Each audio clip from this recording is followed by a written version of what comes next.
Desde la fundación del mundo, Dios ha establecido un ideal para la felicidad y el bienestar de la humanidad. Una forma de vida en donde la dependencia en el gobierno de Dios sería esencial para el éxito de la raza humana.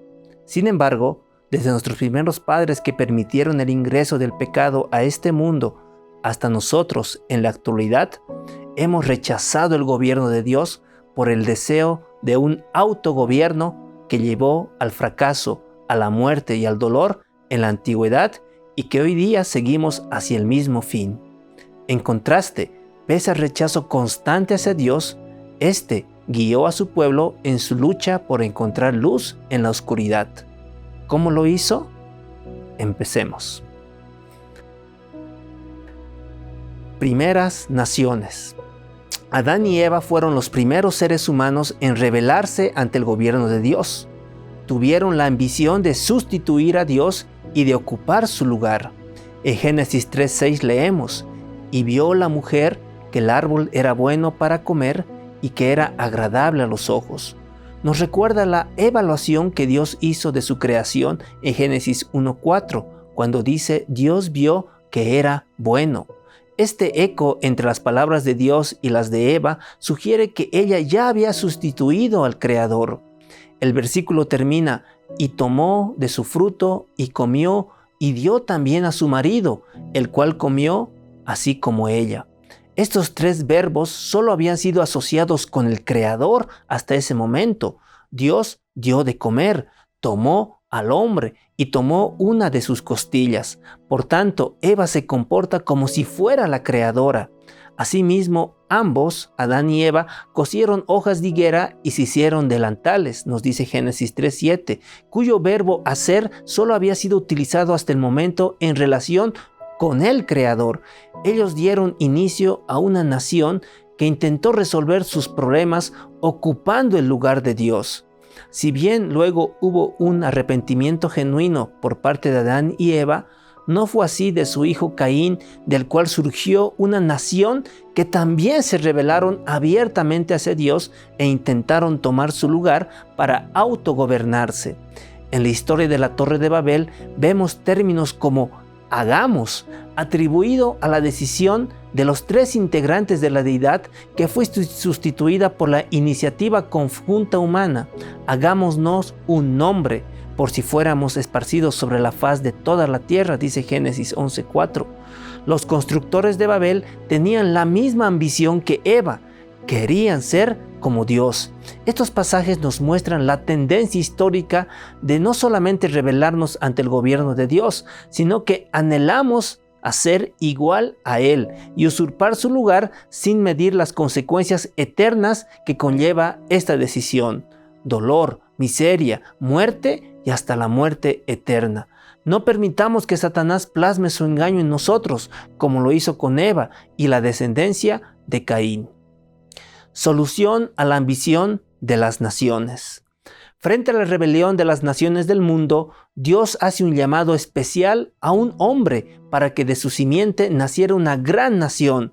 Vete de tu tierra y de tu parentela y de la casa de tu padre a la tierra que yo te mostraré, y haré de ti una nación grande y te bendeciré y engrandeceré tu nombre y serás bendición, dice Génesis 12:1 y 2. Dios deseaba establecer una nación que contrastara con los reinos humanos. No debían tener otro rey que solamente Dios mismo. Solo bajo el gobierno de Dios podían ser una bendición a todas las familias de la tierra, nos dice el verso 3. Por tanto, la humildad y la obediencia de un hombre haría que Dios engrandeciera el servicio del mismo y la enorme influencia que tendría en el mundo entero para volver al plan original de la dependencia de Dios en su totalidad como gobernante de todas las naciones. Hoy día también a nosotros nos hace el llamado divino a salir de Babilonia, a no ser partícipes de sus transgresiones. Es un llamado a retornar al pacto que hizo Dios con nuestros primeros padres. Por medio de la descendencia de Abraham, el pueblo debía iluminar a las naciones paganas circundantes que vivían en tinieblas, los cuales se hubiesen acercado a ellos de manera pacífica y deseosas de saber más acerca de ellos y de su Dios. el propósito falló desde el momento que dicha nación, descendiente de Abraham, quiso imitar a ser como las naciones paganas, establecer un rey, rechazando a Dios como su gobernante. Entonces todos los ancianos de Israel se juntaron y vinieron para ver a Samuel y le dijeron: «He aquí, tú has envejecido y tus hijos no andan en tus caminos. Por tanto, constitúyenos ahora un rey que nos juzgue como tienen todas las naciones», nos dice 1 Samuel 8, 4 y 5.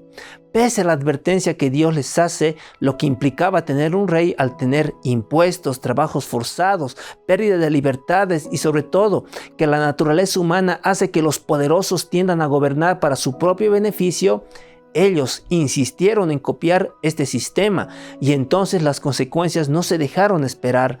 La nación vio bajo el gobierno de un rey tras otro que hicieron lo malo ante los ojos del Señor y terminaron como esclavos bajo el dominio de Babilonia. En conclusión, cuando dejamos gobernar a Dios con corazón humilde y obediente, existe bendición hasta que sobreabunde, no solo en la nación, sino que por medio de ella a las demás circundantes. Por otra parte, cuando deseamos usurpar el lugar de Dios, las consecuencias son de muerte y dolor. La nación en la actualidad. No solamente el pueblo israelita rechazó a Dios como su gobernante, sino que la iglesia primitiva, al permitir que el Estado tenga un pie puesto dentro de la iglesia, e intervino en varios asuntos religiosos, se escribieron los capítulos más oscuros de la historia humana, por lo que ese poder en la Edad Media realizó en el nombre de Cristo. Una vez más, la Iglesia adoptó gradualmente muchos de los medios y métodos de un imperio pagano, hasta el punto que se cometieron los crímenes más atroces por este sistema adoptado. En Mateo 20:25 leemos: «Sabéis que los gobernantes de las naciones se enseñorean de ellas, y los que son grandes ejercen sobre ellas potestad». Desde esa época hasta la actualidad, cuando rechazamos a Dios como único gobernante, única guía, estamos siguiendo las mismas conductas y por ende el mismo destino que alcanzaron las naciones de la antigüedad. Jesús fue el único ser humano que ha revelado a la perfección cómo es Dios. Su propósito siempre fue salvar a la humanidad y ese ejemplo nos dejó. Él anhela que su pueblo atraiga a los pecadores a Cristo, no solamente a mi familia o amigos cercanos, sino al mundo entero.